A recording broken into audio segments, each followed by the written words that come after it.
নমস্কার বন্ধুরা, শিবানী কিচেনে আপনাদেরকে স্বাগত। আজকে আমি মাছের দো পেঁয়াজি করব। এই মাছের দো পেঁয়াজি করার জন্য প্রথমে এই মাছটাকে আমি এই দেখুন এইভাবে ছোট ছোট করে কেটে নেব। এই দেখুন ছুরির সাহায্যে প্রথমে এটা ছোট ছোট করে কেটে নিচ্ছি। বন্ধুরা, মাছের দো পেঁয়াজি করার জন্য আমি আদা, রসুন, কাঁচা লঙ্কা আর পেঁয়াজ আর শুকনো লঙ্কা করে সিদ্ধ করে নিচ্ছি। বন্ধুরা, এবার মাছটাকে প্রথমে ম্যারিনেট করে নেব। এই দেখুন লবণ দিয়ে দিয়েছি, দেখুন হলুদ দিয়ে দিলাম, একটুখানি সর্ষের তেল দিলাম, আর এই দেখুন লেবুর রস দিয়ে দিলাম। এতে মাছটা ভাঙবে না, শক্ত থাকবে। দিয়ে এই ম্যারিনেট করে 10 মিনিট আমি মাছটাকে রেখে দেব। এইভাবে ভালো করে মাছটাকে প্রথমে আমি মাখিয়ে নিচ্ছি। মাখানো হয়ে গেল, এবার এটাকে আমি 10 মিনিট ম্যারিনেট করে রেখে দেবো। আদা, পেঁয়াজ, শুকনো লঙ্কা, কাঁচা লঙ্কা, রসুন করে সিদ্ধ হয়ে গেছে। এবার এটাকে আমি নামিয়ে পেস্ট করে নেব।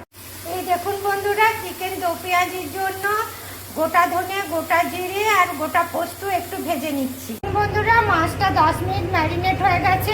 এবার এদিকে তেলটা গরম হয়ে গেছে, এবার মাছটা ছেড়ে দিচ্ছি ভাজার জন্য। আপনারা প্রথমে মাছটাকে ভেজে নেবেন। দেখুন বন্ধুরা, মাছটা ভাজা হয়ে গেছে। এবার এটাকে আমি তুলে নিচ্ছি। দেখেছেন, একটু ভাঙেনি, কিচ্ছু হয়নি। পেঁয়াজগুলোকে 4 ভাগ করে নিচ্ছি, দিয়ে এরকম পেঁয়াজের খোল ছাড়িয়ে নিচ্ছি। এবার এগুলোকে আমি ভেজে নেব।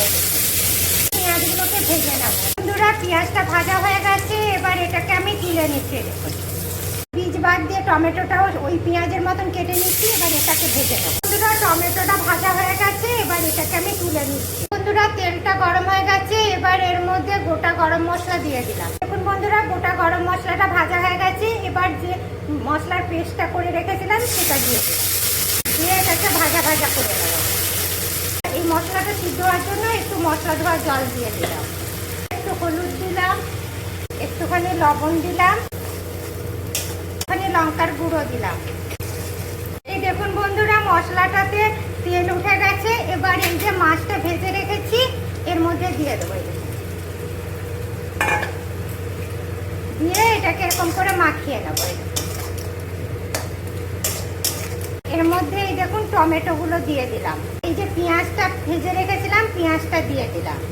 দিয়ে এটাকে এবার আমি ভালো করে একটু নেড়ে নিলাম। দিয়ে এটাকে আমি এবার ঢাকা দিয়ে দেবো। বন্ধুরা, মাছের দো পেঁয়াজিটা হয়ে গেছে। এবার এটা আমি নামিয়ে নেব। কি দারুণ মাছের দো পেঁয়াজি হয়েছে। চলুন এবার এটাকে খাওয়া যাক।